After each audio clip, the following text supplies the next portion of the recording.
So vector product is when we have two vectors multiplied with each other producing another vector. That is, let's take A as a vector and B is another vector. We define scalar vector in this manner.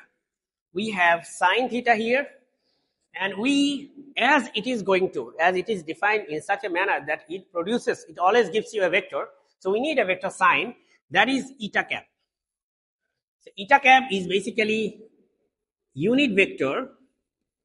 It's a unit vector along the perpendicular distance, perpendicular or normal to the plane of A and B vectors. What do I mean by that? I will be explaining that in a moment. Okay, so this is one way to represent it. I will be talking about the other way later. So we have a vector A and a vector B, and the angle between them is theta. Now, what I'm going to do is that I'm going to take the sine theta part, meaning I will not draw a perpendicular on this line because this is simply B cos theta, right? And this is going to be the perpendicular. See, B cos theta perpendicular উপাংশটা হচ্ছে এটা। So আমরা জানি যে এটা যদি হয় B cos theta তাহলে এটা কি হবে? B sin theta। গতদিন করছি আমরা এগুলো রিজলভিং এ ভেক্টর। এটা যদি যেটার সাথে হেলে থাকে থিটা সেটা হয় B cos theta, এটা হচ্ছে B sin theta। আমরা প্রুভও করছি অনেকবার, সো এতবার প্রুফ করব না আর, ঠিক আছে? So this is B sin theta, this is B sin theta। চিন্তা করো এটাকে আমি কিভাবে লিখতে পারি? এটাকে আমরা লিখতে পারি ওয়েল এটা থাকলো A আর এখানে লিখতে পারি B sin theta, এবার আলাদা করে। So I have A Times B sin theta। চিন্তা করো A কি? A হচ্ছে এই পুরো লেন্থ, এই যেখান থেকে এই পর্যন্ত পুরো লেন্থ হচ্ছে A। A হচ্ছে একটা লেন্থ আর B sin theta হচ্ছে এই যে এইটুকু, রাইট? সো তুমি বেসিক্যালি এখন এই লেন্থের সাথে কি করতেছো? এই লেন্থ মাল্টিপ্লাই করতেছো। এটাকে এভাবে বলতে পারো যে এটা দৈর্ঘ্য, আর এটাকে তুমি প্রস্থ বলতে পারো। সো তুমি দৈর্ঘ্যের সাথে প্রস্থ মাল্টিপ্লাই করতেছো। দৈর্ঘ্যের সাথে প্রস্থ মাল্টিপ্লাই করলে কি হয়? ক্ষেত্রফল। তার মানে আমরা ক্রস প্রোডাক্ট দিয়ে, আমি ভেক্টর প্রোডাক্ট লিখছি না, অবশ্য বলা যায় স্কেলার প্রোডাক্ট ভেক্টর প্রোডাক্ট দুটোই বলা যায়, ক্রস প্রোডাক্ট বলা যায়, একই কথা। ক্রস প্রোডাক্ট বিকজ আচ্ছা এটা ম্যাসিভ মিস্টেক করছি, বলো নাই, ডটের জায়গায় আমি এখানে ক্রস লিখছি, মানে ক্রসের জায়গায় ডট লিখছি, সরি। তাহলে কি করছি আমি এখানে দৈর্ঘ্য আর প্রস্থ গুণফল করলে হচ্ছে ভেক্টর আসতেছে, ক্ষেত্রফল আসতেছে।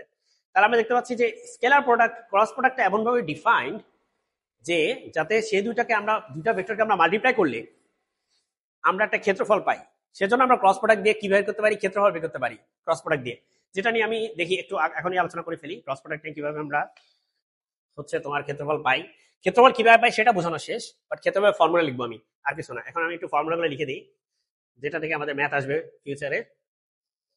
সো আমরা ধরো একটা ভেক্টর A, একটা ভেক্টর হচ্ছে B, they are apart with an angle theta. So we have এটা যদি কমপ্লিট করে এভাবে, ধরো কমপ্লিট করতেছি, তো এটার নাম হচ্ছে কি? এটা প্যারালেলোগ্রাম, নাকি সামান্তরিক। প্যারালেলোগ্রাম শব্দটা এখানে লিখে দিই, প্যারালেলোগ্রাম।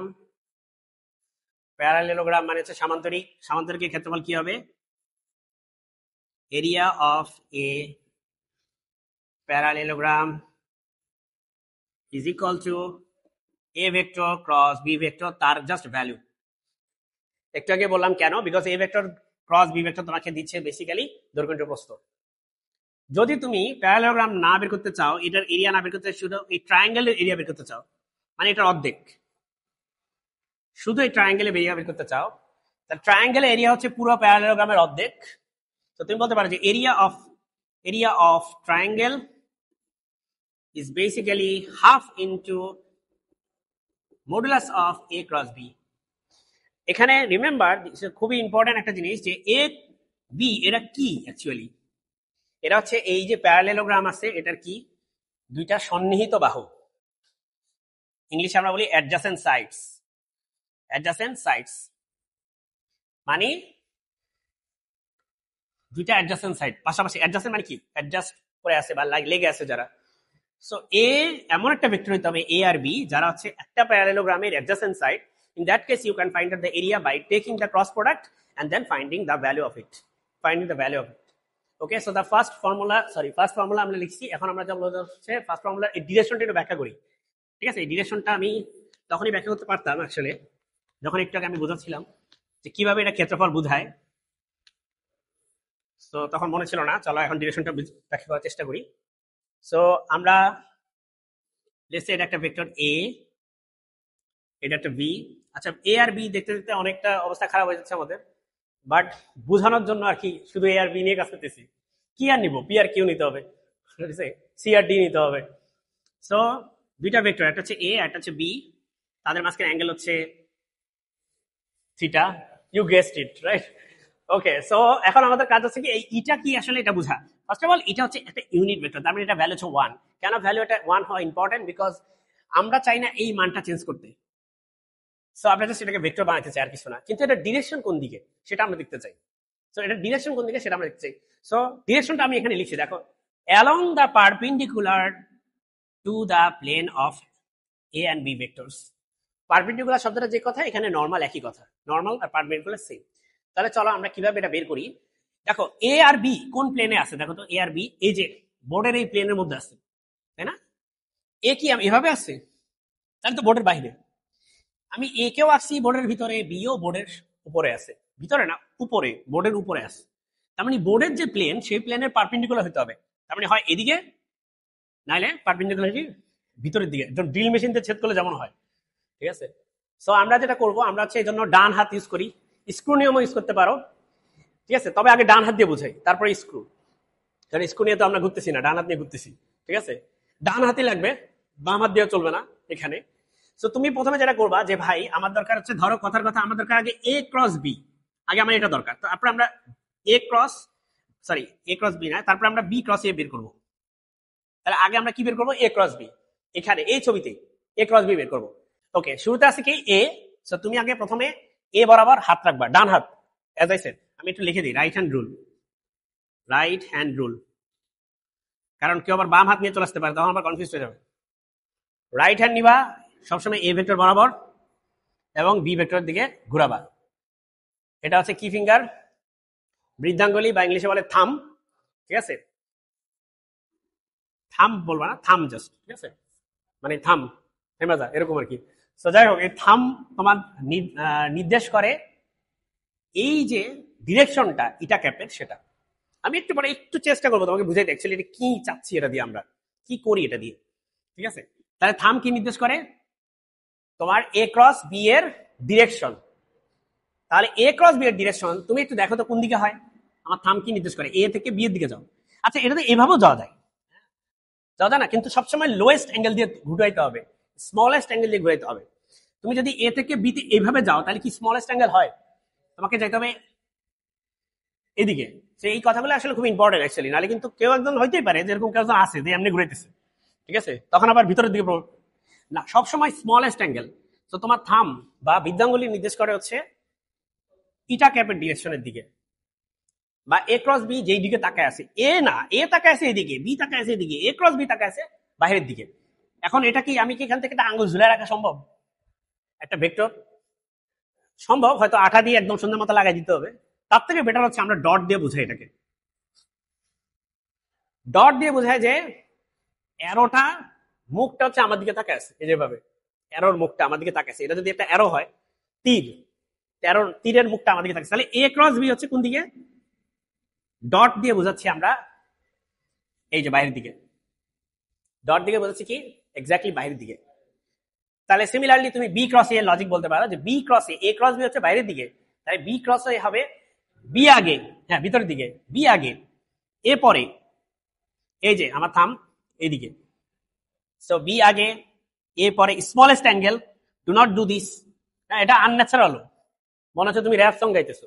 ঠিক আছে, এটা তো আরো কুল র্যাপ সং, সি হ্যাঁ, চমক ছিল। হ্যাঁ, সো বি থেকে তুমি এতে যাবা এই যেভাবে। নাও it is pointing inward and see both of the vectors, they are pointing perpendicular to the board. বোর্ডের পারপেন্ডিকুলার, এই জন্য এই কথাটা লিখছি। ডেফিনেশন যখন তুমি লিখবা, এজন্য আমি যা ধুমাধুম লিখে গেছি, দেখছো? ঠিক আছে, তুমি লিখতে পারবা, ফার্স্ট লিখতে পারবা, বিকজ তুমি এটা বুঝো তখন। Unit vector along the perpendicular normal to the plane of this vectors. তার মানে এই দুইটা ভেক্টর যেই প্লেনে আছে সেই প্লেনের পারপেন্ডিকুলার। ইনওয়ার্ড হতে পারে, আউটওয়ার্ড হতে পারে। বি ক্রস এ নাও, তাহলে হবে ইনওয়ার্ড।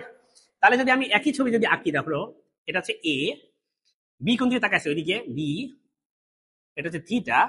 এখন যদি আমি যদি বের করতে চাই বি ক্রস এ, এটা হচ্ছে এ ক্রস বি এর ফিগার। বি ক্রস এর ফিগার হবে হচ্ছে এ যেরকম। তো আমি অ্যারো দেখবো হচ্ছে ক্রস পার্টটা। তোমরা কোনদিন যদি অ্যারো দেখে থাকো, অ্যাকচুয়ালি পিছন দিকে একটা ক্রস থাকে আর সামনের দিকে পয়েন্টই থাকে, যাতে বুকে বিঁধলে ভালো মতোই মারা যায়।